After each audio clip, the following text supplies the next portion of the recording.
ketika terjadi intervensi ya yang dilakukan oleh pemerintah misalnya ya, tentunya ini membuat pelaku pasar mulai menjalankan strategi buy on dip, sehingga dari level 7.480-an kalau saya ingat itu kan merupakan wave B ya. Akhirnya kita mengalami kayak semacam technical rebound ya. Ini bisa menciptakan kepastian dan investor tuh lebih menyukai kepastian begitu kan. Ya, jadi dengan demikian ya saya pikir kepastian inilah yang membuat market kita juga bisa mengalami apresiasi dan baik. Saham-saham big caps memang relatif defensif ya. Apalagi kalau misalnya jika saya melihat dari kinerja pergerakan misalnya Big Four Banks ya. Big Four Banks itu rata-rata membentuk fase major accumulation phase. Kalau kita masuk ke dunia pasar modal ya, bagi buat yang para investor yang baru ya, sebenarnya itu tujuannya bukan untuk mencari kekayaan ya. Kalau lagi penting ini risk management itu penting ya.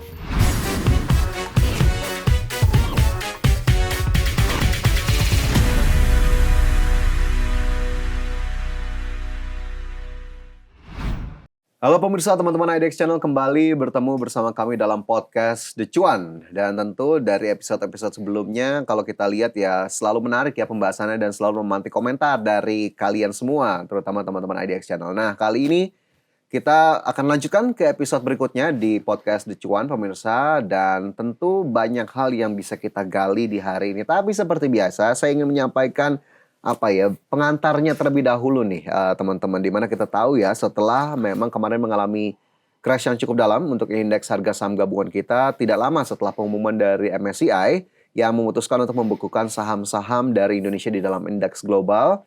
Sekarang pasar modal Indonesia atau dalam beberapa waktu terakhir kembali bergairah lah ya, kalau kita lihat pergerakannya kembali menghijau, level-levelnya juga kembali cukup positif begitu ya. Meskipun memang ya ada beberapa catatan di sana sini. Tapi kalau dengan kondisi sekarang ini sebetulnya teman-teman, apakah kemudian mungkin indeks akan kembali bullish seperti proyeksi awal atau masih ada potensi sideways alias ya tidak terlalu kemana-mana, levelnya masih tidak terlalu jauh. Nah untuk membahas lebih lanjut, sekarang saya sudah ditemani narasumber di The Cuan hari ini pemirsa ataupun teman-teman IDX Channel, yakni Mas Nafan Aji Gusta selaku Senior Market Analyst Mirai Aset Sekuritas Indonesia. Mas Nafan, sehat hari ini? Ya, saya dalam keadaan sehat tentunya ya Mas Fajar. Thank you so much. Oke, thank you sudah hadir, terutama kita di bulan Ramadan ya, taping kita hari ini ya, tetap harus semangat ya Mas Nafan ya. Oh iya, harus tetap semangat ya.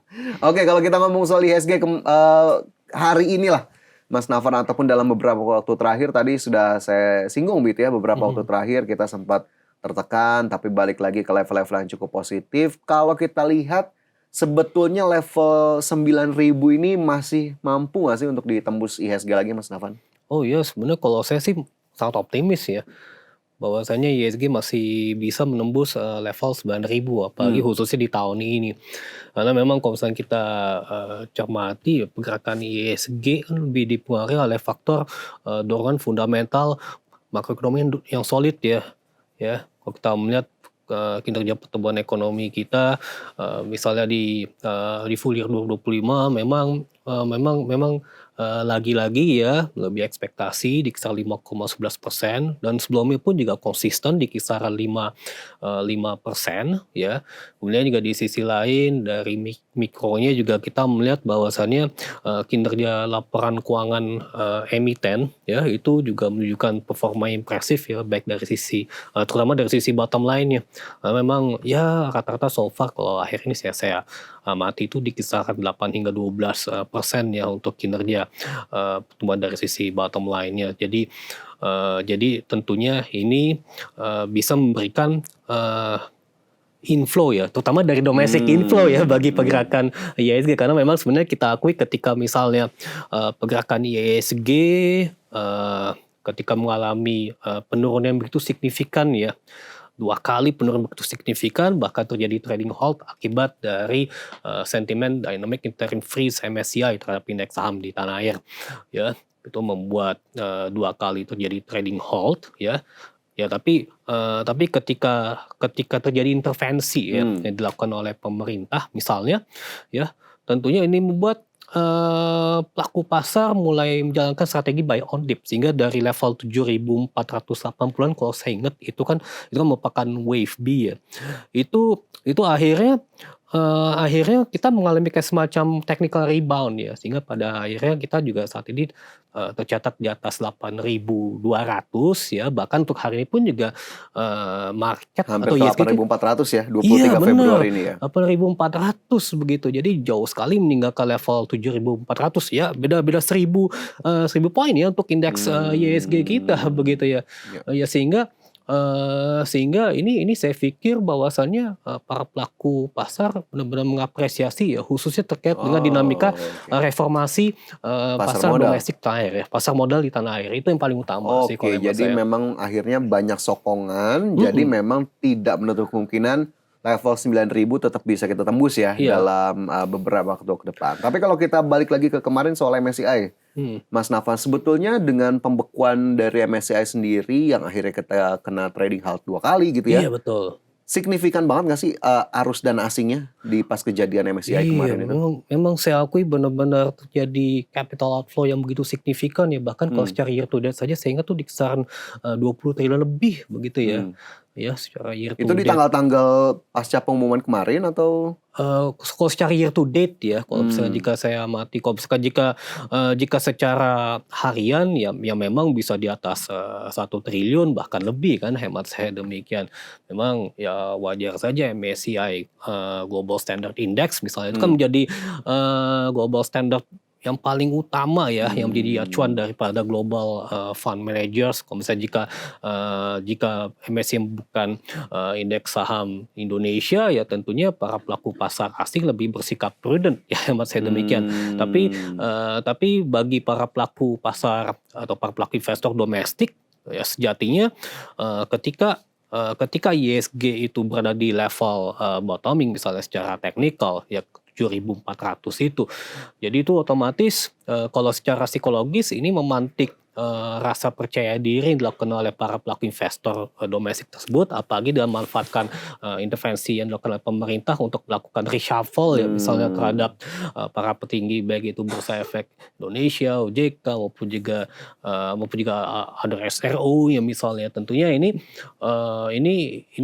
bisa menimbulkan ya euforia ya berupa apresiasi Oke. sekadar apresiasi daripada para pelaku pasar tanah air, dan belum lagi juga kita juga mengapresiasi bahwasannya emiten-emiten juga melakukan aksi korporasi misalnya buyback. Nah, itu Mm-mm. juga menambah sentimen positif ya, sekaligus juga melakukan reformasi tatanan pasar modal di tanah air misalnya dalam rangka untuk meningkatkan transparansi, meningkatkan Oke. likuiditas, kemudian juga good corporate governance ya, maupun juga dinamika free float yang memang kita harus bisa memenuhi kriteria yang ditentukan oleh MSCI. Ya Oke. minimal 15% ya tentu ya. Sebab kan Ya, sebelum penentuan MSCI kan kalau 7,5% 75. ya seperti itu. Oke, tapi kalau kita lihat sedikit mungkin saya sambung Mas Nafan. Hmm. MSCI sebagai penyedia indeks global, begitu ya, salah satu penyedia indeks Hmm. global. Berarti segitu pentingnya ya kalau kita sampai harus apa ya? Kalau kita lihat sekarang kan Bursa Efek Indonesia, OJK bolak-balik nih nemuin Oh MSCI iya. terus. Apakah memang segitu pentingnya atau justru ini sudah agak berlebihan kalau untuk terlalu mengikuti sampai prasyarat yang mereka inginkan gitu? Yang penting komunikasi itu penting ya. Terus Hmm. komunikasi tersebut juga disampaikan kepada publik ya, khususnya investor ya, termasuk kita. Ya karena dengan adanya hal tersebut ya tentunya ini bisa menciptakan kepastian, dan investor tuh lebih menyukai kepastian begitu kan. Hmm. Ya jadi dengan demikian ya saya pikir kepastian inilah yang membuat market kita juga bisa mengalami apresiasi dan baik. Ya kalau misalnya jika saya sebagai teknikal, saya juga melihat bahwasanya ISG masih bisa mempertahankan secular uptrend ya kalau secara monthly chart begitu kan. Oke, jadi kepastianlah yang akhirnya memang menjadi perhatian pelaku pasar ataupun investor, termasuk tadi apa yang dihasilkan nanti oleh desakan MSCI, akhirnya free float kita dinaikkan Itu menjadi harus itu. 15% dan transparansi dibuka bahkan untuk kepemilikan di atas 1%. Bisa Jadi ya 1%. mungkin efek ataupun hal-hal baiknya juga dirasakan oleh pelaku pasar Oh begitu ya pada yes, akhirnya ya. yes, betul. Oke, kalau kita lihat soal tren positifnya sendiri untuk pasar kita atau indeks harga saham gabungan, apakah kemudian memang tadi yang Mas Nafan sebutkan sudah mulai optimis lagi nih, sudah mulai percaya lagi, apakah ini menjadi sinyal awal kembalinya fase bullish yang memang sempat diproyeksikan sebelumnya kemarin? Oke, ya selama ISG masih bertahan jauh di atas 7.400 ya, berarti kan otomatis kan bentuk minor wave baru lagi ada 1, 2, 3, 4, dan 5 begitu kan. Jadi otomatis saya pikir ISG kita berada dalam minor impulsive wave ya. Memang saya akui fase bullish pun juga masih terlihat dengan jelas. Ya belum lagi juga ditambah dengan fenomena momentum Imlek maupun juga bulan suci Ramadan maupun juga periode Lebaran, tentunya ini juga bisa meningkatkan strong domestic consumption maupun juga dalam tanda kutip ya strong domestic investment in our stock market seperti itu ya. Oke. Nah, jadi memang kalau yang saya ingat tuh sebenarnya ISG ini memiliki level resistance antara 8.525 hingga 8.575 itu sebagai wave 3 minor. Tapi kalau misalnya jika euforia juga bisa semakin kuat, maka dari itu terdapat level resistance lagi di kisaran 8.980. Ya sebenarnya sih hampir ke level 9.000 begitu ya. Tapi kalau misalkan kita mengaca ke performa ISG selama 25 tahun terakhir nih misalnya nih, ini kinerja ISG baik itu di kuartal 1 maupun juga kuartal kedua ya, itu selama 25 tahun terakhir tuh ini rata-rata positif loh ISG begitu. Okay. Apalagi dengan memanfaatkan kondisi ISG yang mengalami rebound di atas level support di 7.400 sekian begitu kan. Oke. Jadi secara historical ini bisa jadi cerminan begitu ya bahwa di kuartal 1 dan kuartal 2 seharusnya kita memang cukup optimis untuk indeks harga saham gabungan kita. Tapi kalau dalam jangka waktu pendek volatilitasnya masih akan cukup tinggi atau cenderung rendah, Mas Nafan? Ya tetap aja ya kalau yang namanya market pasti fluktuasi maupun juga volatility pasti tetap ada ya, bisa minor, bisa intens ya. Tentunya ini juga semuanya kembali kepada kepada sentimen. Ya misalnya biarpun terjadi dinamika uncertainties ya from external factors itu kuat ya, ketika misalnya Trump antara baik Trump ya mengumumkan tarif 0% misalnya untuk produk-produk Indonesia yang akan diekspor ke Amerika di kisaran 1.800 produk lebih ya. Oke. Tapi di sisi lain juga ternyata Mahkamah Agung di Amerika Serikat ternyata membatalkan ini kebijakan resiprokal tarif di Amerika Serikat misalnya begitu kan. Ini kan sebenarnya kan menimbulkan sebenarnya ini terjadinya ini menimbulkan terjadi ketidakpastian. Kita lihat saja harga emas saja mengalami penguatan kan, tren harga emas mengalami penguatan. Tapi syukurlah kalau misalnya saya melihat kinerja ISG mengalami penguatan di atas 1%. Lantaran juga kebetulan IDX Basic ya yang menjadi bagian daripada saham-saham yang masuk dalam emas ya, betul. Itu muat 3% itu ternyata pada hari ini ya sehingga ini juga menjadi salah satu yang menjadi motor daripada ISG. Belum lagi juga sektor-sektor lainnya misalnya financial sector, energi dan sebagainya itu juga turut mengalami apresiasi karena sepertinya para pelaku investor juga menyambut ya musim laporan keuangan full year 2025 yang memang ya hasilnya juga benar-benar di atas ekspektasi ya, terutama ya, sehingga ini juga mendorong terjadi risk appetite ya bagi para pelaku investor untuk berinvestasi di pasar modal kita, walaupun ya uncertainties masih ada begitu. Oke, jadi memang volatilitas tentu masih ada, cuma tinggal kita lihat intensitasnya nanti seberapa besar begitu ya. Kalau secara sektoral, Mas Nafan, tahun 2026 ini akan ada story yang berbeda nggak? Apa mungkin 2025 kemarin sektor yang muncul banget ke permukaan apa, 2026 nih apa nih? Atau sudah diproyeksikan juga sama Mas Nafan dan tim? Ya sebenarnya kalau misalnya kita melihat di 2025 memang pergerakan ISG lebih dipengaruhi oleh conglo driven ya, hemat saya demikian.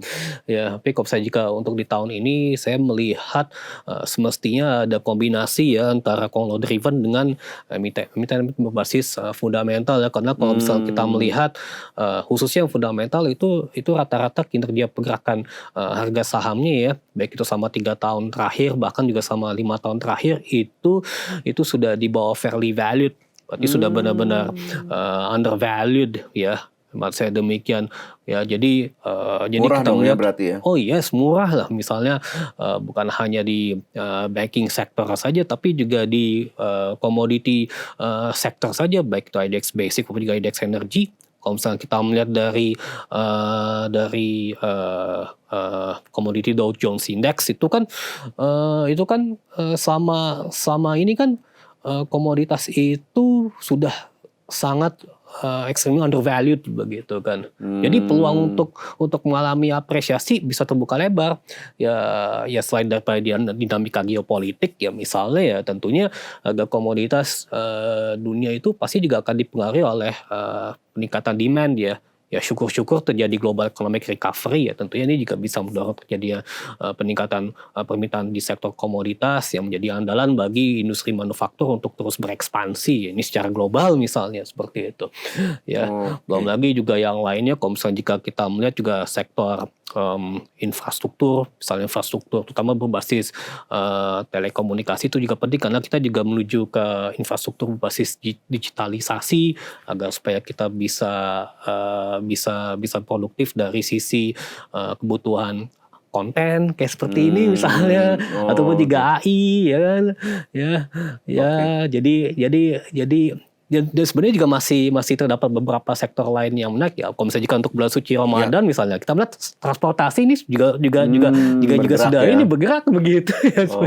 Jadi memang lagi-lagi ada momentumnya tersendiri. Tapi kalau ya Mas Nafan lihat tadi kayaknya sektor kalau saya rangkum ada komoditi begitu ya. Kemudian juga infrastruktur. Iya, meskipun betul. 2025 kemarin memang cukup dominan sekali saham-saham berbasis konglomerasi ya. Iya, dan betul. 2026 sepertinya saham-saham yang memang berbasis fundamental yang memang sudah undervalue atau cukup murah ini menarik juga untuk diperhatikan. Nah mungkin teman-teman bisa digali sendiri aja ya saham-saham apa aja tadi yang disebutin sama Mas Nafan, sektor-sektornya, kemudian industri-industrinya biar bisa jadi watchlist sendiri. Ya atau enggak nanti kalau di IDX Channel saya bisa di kesempatan untuk ini. Biasanya kita ada ya di live. Iya ada di live. Dan saya bisa berikan rekomendasi saham tentunya. Oke boleh berarti ini maksudnya suruh terus pantengin nih IDX Channel biar tahu lagi saham-saham pilihannya apa aja. Oke kalau dari sektor itu, tapi kalau kemudian secara kategorisasi saham big caps ini akan lagi-lagi jadi penopang indeks nggak di tahun 2026 atau justru lapis-lapis bawahnya nih yang akan bergerak ataupun menjadi penopang indeks di tahun 2026? Oke, di sini kalau saya melihat bahwasannya saham-saham big caps memang relatif defensif ya. Apalagi kalau misalnya jika saya melihat dari kinerja pergerakan misalnya Big Four Banks ya. Big Four Banks itu rata-rata membentuk fase major accumulation phase begitu. Jadi major accumulation phase itu kan artinya kan belum ada tren menguat, tapi juga belum ada tren yang melemah begitu kan. Ya, jadi otomatis kalau saya pikir major accumulation phase itu ya lebih cenderung sideways, tapi pola major sideways ini sebenarnya juga bisa dimanfaatkan oleh para pelaku pasar untuk melakukan akumulasi beli ya. Belum lagi juga banking kan juga royal kan bagian dividen misalnya seperti itu ya. Dan belum lagi juga emiten-emiten blue chip lainnya juga sebenarnya juga royal bagian dividen ya. Terus kalau misalnya jika untuk saham konglomerasi maksudnya itu second liner juga third liner sebenarnya kalau misalnya jika investor ingin mengincar growth ya tidak ada salahnya ya kita melirik second liners ya, ataupun juga konglo. Tapi kalau jika investor lebih cenderung secara psikologis lebih cenderung defensif ya tidak ada salahnya fokus ke blue chip begitu. Jadi sebenarnya dua-duanya bisa memberikan benefit yang berarti yang penting prinsip risk management harus diterapkan secara disiplin ya. Ya begitu. Tapi apakah memang sudah jadi nature-nya si big caps ini Mas Nafan untuk bergeraknya akhirnya tidak terlalu banyak atau tidak terlalu jauh juga di tahun-tahun ini? Ya karena kalau saya melihat ini juga karena faktor asing yang masih bersifat prudent ya hemat saya, apalagi ini terkait dengan dinamika MSCI. Ya syukur-syukur kalau misalkan jika nantinya pasca Mei benar-benar terdapat kemajuan yang berarti ya misalnya di mana secara bertahap ya emiten-emiten berkomitmen dalam meningkatkan free float ya walaupun memang ini masih perlu proses secara jangka panjang ya tentunya, tapi yang paling penting komitmen ini juga penting agar supaya MSCI bisa merevisi statement kembali agar supaya tidak lagi menerapkan dynamic interim freeze karena bursa kita maupun juga stakeholders kita sudah berubah ke arah yang lebih baik. Ya. Ya, kita berkomitmen untuk melakukan reformasi pasar modal tanah yang secara menyeluruh, ya, oke.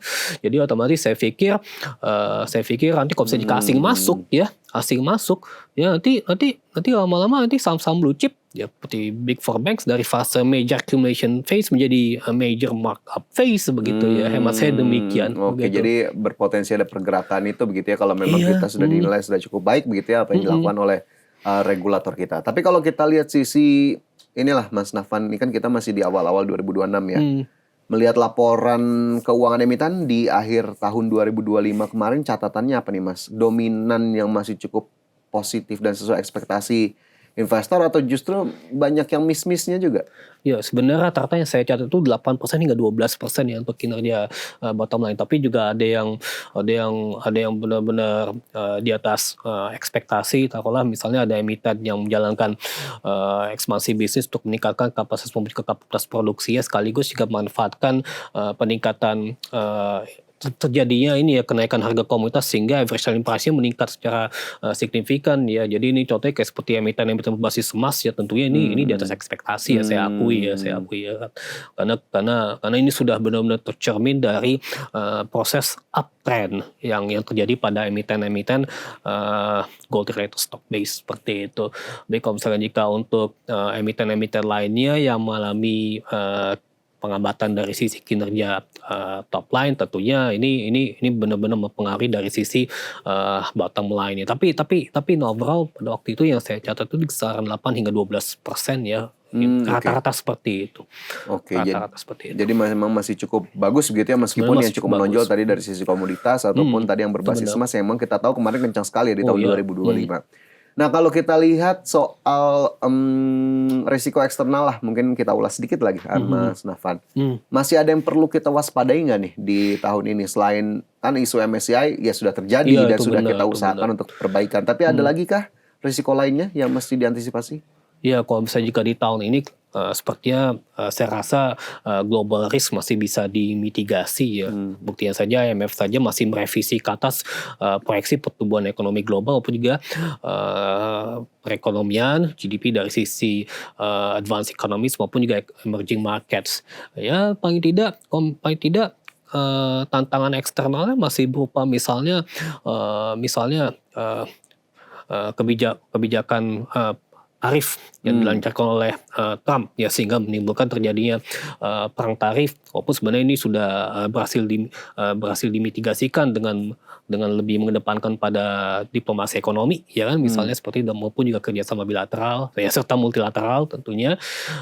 Lalu juga di sisi lain saya itu juga geopolitics ya, dinamika politik di kawasan Timur Tengah, dinamika politik di kawasan Eropa Timur, dinamika politik dan keamanan di kawasan regional Asia maupun juga di kawasan Amerika Latin ya. Memang kita melihat biasanya kalau terjadi gejolak geopolitik ya tentunya ini membuat ya market cukup volatil ya, tapi kan akhirnya kan misalnya kalau terjadi yang namanya konflik pasti juga terdapat resolusi konflik ya tentunya ya melalui diplomasi misalnya ya, tentunya market bisa meningkatkan kepercayaan dirinya ya dalam rangka untuk invest di high risk ya seperti pasar modal.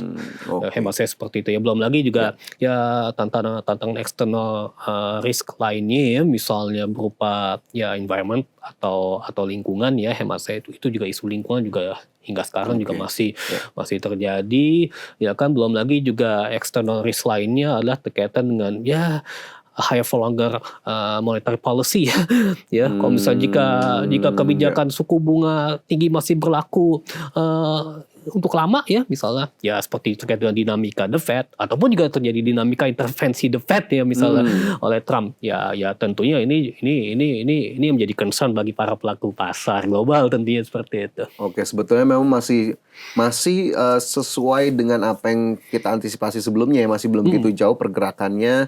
Ya lagi-lagi seputar apa yang dilakukan Amerika Serikat dan krisis geopolitik serta tadi suku bunga global tentu masih harus diwaspadai, meskipun masih bisa terukur lah, kecuali memang jika ada kejadian-kejadian di luar perkiraan mungkin. Nah, itu yang memang harus dihitung lagi lebih lanjut. Iya betul Nah, sekali. kalau soal free float yang tadi sempat disebut Mas Nafan, ini nanti kalau memang akhirnya kita sudah berhasil mencapai free float 15%, pengaruhnya seberapa besar nih Mas Nafan? Apakah kemudian emiten-emitennya ini cukup kesulitan nggak nih untuk ngejar free float sebesar ini juga? Ya sebenarnya kalau menurut saya untuk emiten-emiten berbasis Konglo maupun juga berbasis second liner apalagi third liner memang itu merupakan challenge tersendiri ya.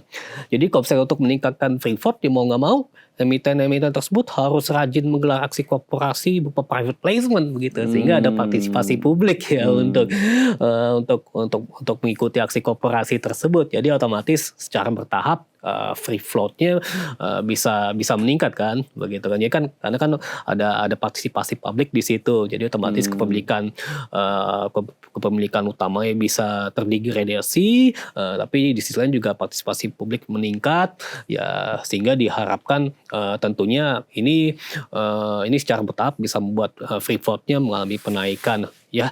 Jadi itu ya. Tapi kalau saya kan untuk big caps ya saya rasa sih no rata-rata issue di ya? atas ya. No issue kalau menurut saya seperti itu. Oke, no issue untuk yang sudah besar-besar, big caps, tapi memang challenging banget buat Iya. line-line yang di bawahnya begitu ya. Banyak sekali Karena nih memang emiten yang belum. hampir 100% harus ditingkatkan free floatnya dari Iya, 7,5 ke 15%. Betul sekali. Nah, kalau lihat berbagai kondisi sekarang ini, Mas Nafan, terutama untuk teman-teman investor retail di luar sana yang nonton podcast Licuan dari episode pertama sampai saat ini, strategi yang paling relevan apa nih untuk teman-teman di luar sana investor retail melihat kondisi pasar seperti sekarang, akumulasi bertahap kah, trading jangka pendek kah, atau memang wait and see dulu aja? Yang penting adalah disiplin dalam menerapkan risk management ya hemat saya. Apapun yang terjadi misalnya ke depan kan memang unpredictable ya sebenarnya. Ya kita beli saham kalau sama fundamentalnya bagus ya itu bisa meningkatkan convictions ya, tapi kalau misalnya jika terjadi sesuatu yang di luar ekspektasi kita tentunya risk management itu sangat penting. Maka dari itu kalau saya sih misalnya sebagai technical analyst memang yang paling saya suka ya dalam menjalankan manajemen resikonya itu adalah averaging ya tentunya seperti itu. Saya lebih suka averaging begitu, kecuali kalau misalnya jika bagi yang suka main saham gorengan seperti itu atau scalping ya mau nggak mau harus menerapkan prinsip cut loss ya tentunya seperti itu. Oke, dikembalikan lagi kepada masing-masing. Tapi kalau Mas Nafan sendiri kayaknya cukup nyaman dengan averaging. Yes, mungkin bisa juga ditiru ataupun dicontoh begitu ya, tapi lagi-lagi dilihat lagi portofolinya seperti apa. Nah, ini kayaknya pertanyaan terakhir yang masih agak serius Mas Nafan. Kalau sampai akhir kuartal pertama 2026 ini proyeksinya Mas Nafan dan tim soal IHSG di level berapa sih? Targetnya di mana sih? Ya, oke, di sini untuk IHSG memiliki resistance ya di kisaran 8.525 hingga 8.575. Kalau saya juga bisa bertahan di above kedua level tersebut, memang ya resistance-nya cukup jauh ya, tapi itu sebetulnya euforia tadi seperti yang saya sampaikan 8980 ya, tapi itu memang kemungkinan lebih ke kuartal kedua ya hemat saya demikian. Tapi kalau saya jika di kuartal 1 harusnya sih kalau misalkan jika kita bisa menjalankan reformasi pasar modal yang baik ya sehingga MSCI menilai positif ya terkait dengan komitmen seluruh stakeholders kita, maka dari itu ya saya rasa 8525 hingga 8575 itu kita harus bisa dan mudah harus bisa tercapai ya hemat saya di kuartal masih bisa tercapai di level 8.500-an di kuartal pertama 2026. Dicatat tuh teman-teman ya, mungkin bisa jadi patokan juga untuk 3 bulan pertama di tahun 2026. Nah, sekarang kita bergeser ke yang agak fun-fun lah, yang soft aja dan mungkin 3 pertanyaan terakhir, tapi saya mulai dengan trivia dulu nih yang biasa memang saya tanyakan ke narasumbernya di The Cuan. Mas Nafan tinggal pilih aja salah satu jawaban. Salah satu ya. Nggak usah kasih alasan, nggak apa-apa. Tapi kalaupun ngasih alasan ya dikit aja, biar kita nggak usah terlalu dalam-dalam gitu ya. Hal satu ya. Yang pertama, pilih saham blue chip atau second liner? Blue chip aja saya. Blue chip ya. Blue chip aja. Yang kedua, pilih fundamentals atau konglomerasi? Fundamental saya. Fundamentals. Kayaknya tadi alasannya juga udah sempat disebutin tuh ya di awal-awal ya. Kemudian yang ketiga, sektor perbankan atau sektor tambang? Saat ini tambang saat ini. Saat ini tambang ya. Saat ini tambang. Oke, saat ini tambang berarti masih cukup menarik ya. Emas tuh bahkan ya disebut-sebut ya, teman-teman. Terus kemudian pilih valuasi atau dividen? dividen. Oh, saya ini saat ini dividen ini. Dividen. Tadi Menarik dividen. ya kalau Iya, dividennya. menarik. Itu untuk saat ini aja atau memang biasanya lebih milih dividen daripada valuasi? Ya kalau misalnya jika dulu orang saya lebih menyukai valuasi ya. Tapi kalau misalnya jika ini mau aksi korporasi Momen-momen dividen dividen ini, ya. dividen Oh, ini, oke, benar. lagi-lagi Ini bisa balik lagi. meningkatkan conviction sih ya buat saya. Oke, terus yang terakhir, growth atau momentum? Growth ya. Growth.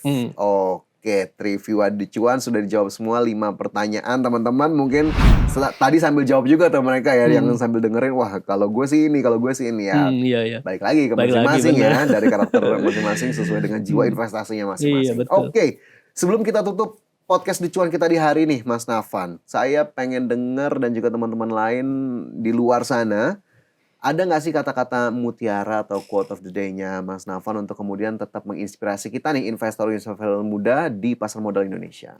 Oke, thank you. Nah, di sini kalau misalkan kalau kita masuk ke dunia pasar modal ya, bagi buat yang para investor yang baru ya, sebenarnya itu tujuannya bukan untuk mencari kekayaan ya, bukan untuk menjadi orang kaya misalnya. Tapi ini lebih pada sekali lagi penting ini risk management itu penting ya. Jadi dengan ada risk management kita bisa mendapatkan profit gain seperti itu. Nah itu benar-benar paling penting itu. Oke, berarti kalau bisa kita garis bawahi, risk management akan deliver profit gain. Jadi Iya, jangan betul. kekayaan di yang pertama ya, tapi memang ini belajar mengelola resiko sehingga akhirnya hasilnya untuk kita juga. Indeed. Gitu ya. Oke, keren. Terakhir. Oke, siap. Kata-kata untuk pasar modal Indonesia dong, Mas Nafan. Boleh harapannya, boleh kesannya soal pasar modal Indonesia.